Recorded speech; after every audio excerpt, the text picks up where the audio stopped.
Welcome back to the Colts Cast. I'm Eric Smith, and alongside me is Jamal Lawrence, your host Oh, of the Colts Cast. Welcome back to us. I mean, we've been gone for I don't know how long. It's been a pretty long off season. Jamal, how are we yeah, doing today? man, tired, but we're here. We're here. It's Yeah, glad to be back in the lab. Cooking up a little something today, man. How you feeling? I'm not feeling well. I'm a little under the weather. So um, I got the sniffles, but we're making it through because we got content. For We got to talk sure, about the Colts. It's been way too long. for Let's get sure. right into it. Hey, actually, before we get started with that, just a quick thing for everybody. Colts just released their training camp schedule today. As a matter of fact, it You came going? out. So I'm gonna be there. Drop your comments below. Let me know the dates you're gonna be there. If you're gonna plan to go look at it. Let me know. And I'll next episode I'll let you guys know what days I'm gonna be there. I'm gonna That's try to go to 3 or 4, pending my work schedule. But I'll make something shake to get out there. that's gonna be fun. Yeah. This is gonna be a legit training camp, just because, of course, the QB battle. But there's a lot of other position battles going on, so I'm kind of jealous. But I'm gonna be up in Indy this year, Let's hopefully. go. Hopefully. Like I said, let's get right into it, Jamal. Jamal, when we think about an X factor, I think, by definition, we say it's someone who can have a strong influence on the team that could shape the way, whether we're a contender or a pretender. Um, but this time, we're not talking about quarterbacks. So no Anthony Richardson, no Daniel Jones, no QBs here, because if we did that, it'd probably be the X factor for many teams. So Jamal, I know you got one for offense. I got one for offense as well. And we're also going to hit the defensive side of the ball. Let's go, baby. Who we starting with? What are we doing? Let me start off, man, with one of the guys. This is my boy. For actually, before we do, hit that like subscribe button, drop a comment below. Let us know how you feel. Like I said, welcome back. Appreciate you guys just sticking out with us. Drop those comments below. Let me know about training camp because I'm afraid we'll be out there and I want to come kick it with some of y'all. But without further ado, let's hop in here and have some fun. My guy that I had to mention for us here goes without saying. One of the top dogs in the squad, in my humble opinion. I'm not even gonna sit here and give him a great introduction because y'all know he doesn't need any introduction. Josh Downs himself, the wide receiver, my man, Eaton. Of course, we know Alec Pierce had a great year last year, productive yards per catch from that standpoint, whatever. But Josh Downs, by far, the most consistent wide receiver on the Colts. Mm. Game in and game out, does what he has to do. He led their team in receptions. I think he had 72 receptions last year. Second in receiving yards, 803, only behind AP. I think he had like 870 something, I believe, or something like that. And then second in touchdowns, he had 5 touchdowns, again, only behind AP, who had 7 touchdowns. Solid player all the way around. Josh Downs, 5'9" guy who can get in the slot, get behind the linebackers, in front of the safeties, not afraid to catch the ball in open field. This is going to be a guy, if they can get all the passes, which he has a great catch radius for somebody who's 5'9", but if they can get everything within a catch radius for him and get him one where he can peel around the corner and go, Josh Downs can explode even more in year 3 than he has. He hit that rookie wall towards the end of the year, his rookie year, came bounce right back last year, had a great year, can do it again next year or this upcoming season with even better stats. Josh Downs, without question, in my opinion, is probably one of the biggest X factors on this offensive side of the ball because he can do it with no matter who's back there at quarterback, no matter whether the scheme is to go run heavy this game or pass heavy. His availability is there, and he's just an all around dog. And he's been a great weapon since he stepped foot in the building, and I think he only continues to grow from there. I appreciate everything Downs does. Humble kid, and he only wants to get better. And I mean, what more could you ask for than a player who only wants to get better? Brings the energy to this team, offense side and defense side of the ball. Brings the crazy energy. And he will. He will get better. I mean, if this passing offense can take a step up, I mean, he's looking at 1,000. Like we could Oh yeah. easily see 1,000 plus yards for him. Mm-hmm. That would be a great season for him. But yeah, that guy, he plays bigger than his size. A guy we banged the table for. I'm glad he's on the Colts. My Absolutely. guy on offense, Jamal, got to talk about him, Tanner Bortalini. So talk about X factors here. You could argue that the Colts offensive line is probably a strength entering the 2025 season. A lot of people viewed it as a top 10 unit, above average unit. It's still a good offensive line, or at least it was. But I will say the losses of Ron Kelly and Will Fries cannot be understated. I think especially when you consider the center position, with Bortalini projected to step in. On the other side of the fence, we lost a 9-year starter. He's gone. I mean, Ryan Kelly, like Mhm. staple of this franchise in the last decade, calling protections, identifying what defensive scheme is being used, communicating with the quarterback, communicating with other players on the offensive line, snapping the ball, which might seem easy, but you think about it, one misfire can ruin an entire drive. We've seen it happen countless times in the red zone. So, from the 2022, 2021 days. But anyway, Bortolini has some big shoes to fill. I want him to be the future of the center spot. I mean, I'm still projecting him to be. He's played well in his sample size of snaps, and he rocks a gnarly mullet. So he's that guy. But I will say, him having a great season can really turn the tide, and ensure this offensive line is still stable. It'll also make life easier for whoever is under center at that time. If he has a down season, I think it could derail this unit, make our passing game one of the worst in the NFL. I've seen defensive coordinators, they target the weaker link on the offensive line.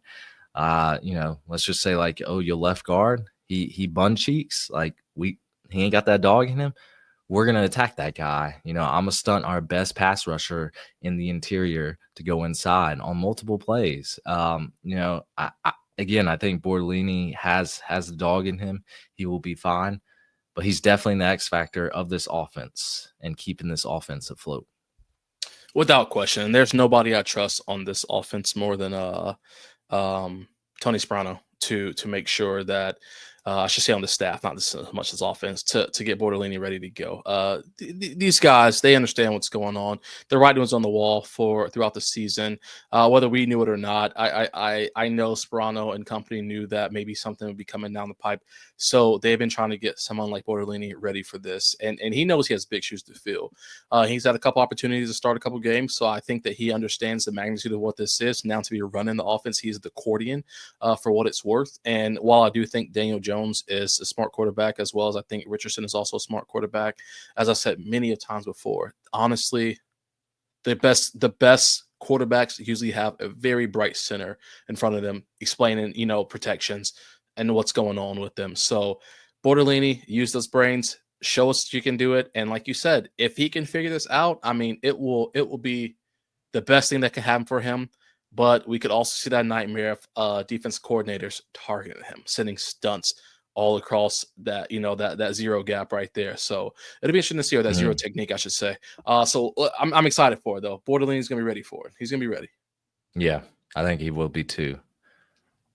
Who we talking about on defense? Defense. This is your boy right here, man. I was thinking hard. I was like, who do I want? Who do I want? But the reality of the situation is, when I'm thinking about this, I'm noticing our theme right now. We're going with young bucks on the squad, and what that means to have a young person step in and step up.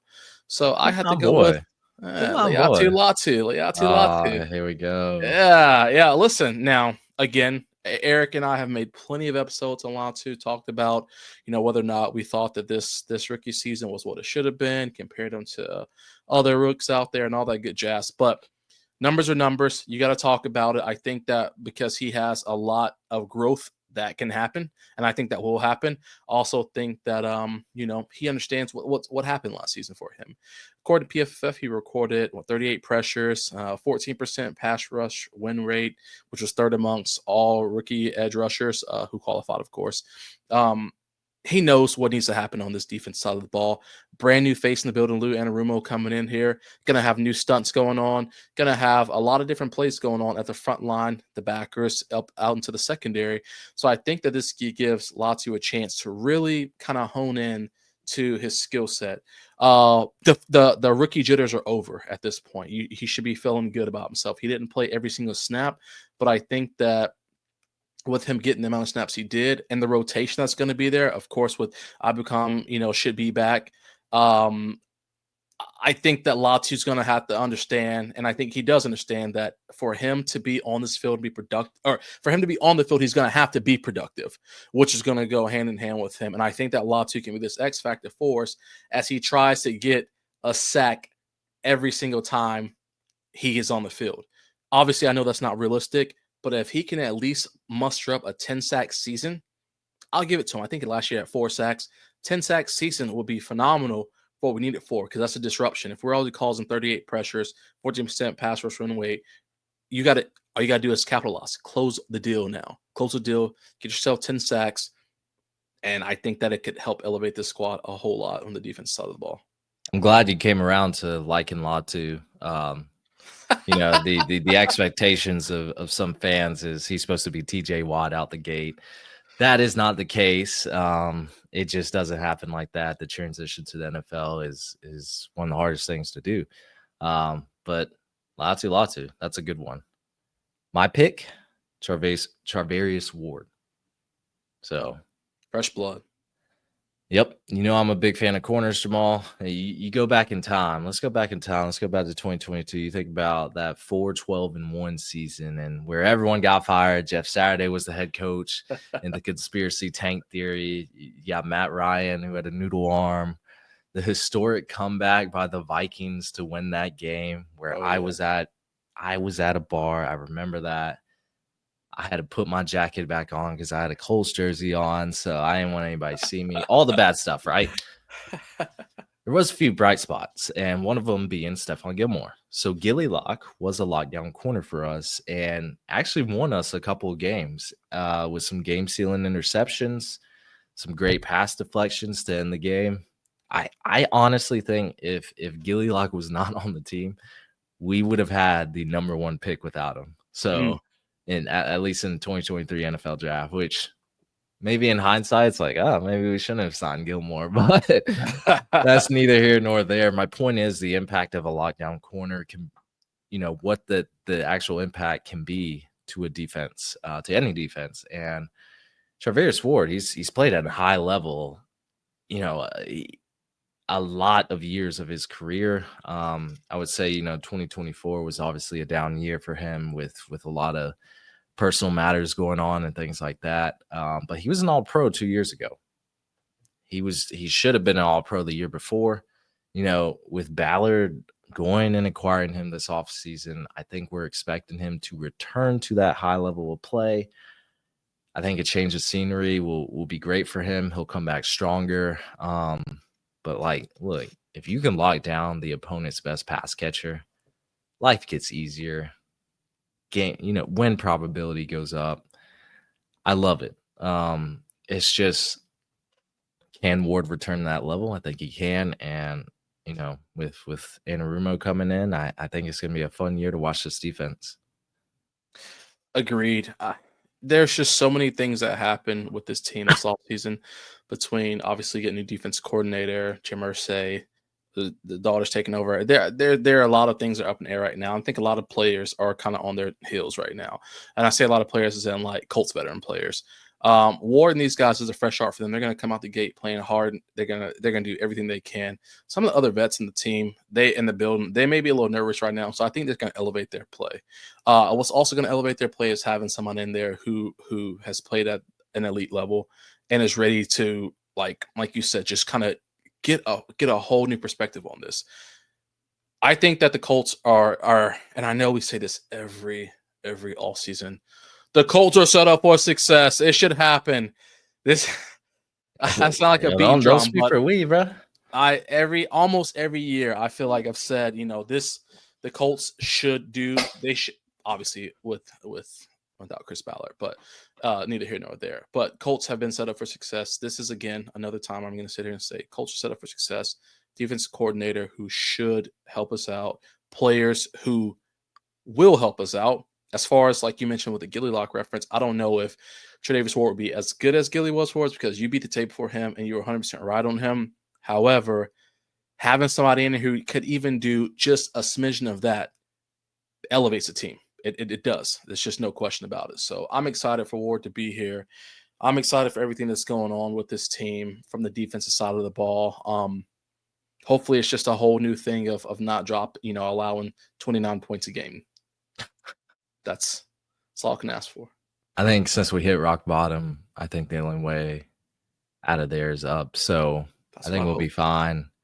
Now, as far as the Colts being successful, until they get the quarterback situation figured out, and we see some upside there, I don't see a successful team right now.